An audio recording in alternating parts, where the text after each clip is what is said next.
Isang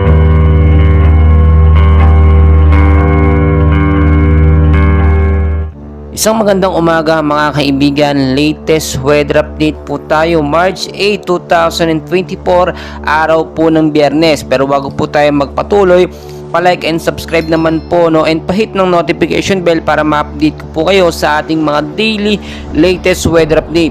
Ang hypnosis pa rin po natin mga kaibigan, ayon na rin po galing sa Pag-asa, may hypnosis pa rin po tayo, no, northeast monsoon or hanging amihan po ang ating binabantayan na nakakaapekto po sa extreme northern Luzon. Kasama pa po dyan itong mainit na hangin galing sa Pasipiko or yung easterlies po na siya naman nakakaapekto sa ilang bahagi po ng ating bansa. Narito na po ang ating forecast weather condition ngayong umaga po ng Biyernes. Apektado po yan, no, effective po yan hanggang sa hapon po. Sa area po ng Batanes at Babuyan Island, maulap po na panahon ang mararanasan ngayong hapon. Pero asahan natin medyo mainit ngayong umaga hanggang sa tanghali, no?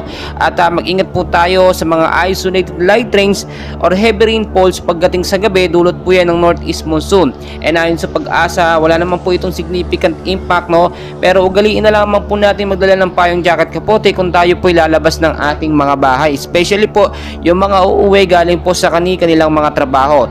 Dito naman po sa area ng Metro Manila, kasama na po ang ilang bahagi ng ating bansa. Weather condition natin ngayong umaga po, no, hanggang sa hapon po yan, maulap po na panahon ng mararanasan dyan with isolated rain showers or thunderstorm. Cause po yan or sanhi po yan ng easterlies or yung mainit na hangin galing sa Pasipiko, kasama ang localized thunderstorm na nakakaapekto sa ilang bahagi po ng ating bansa.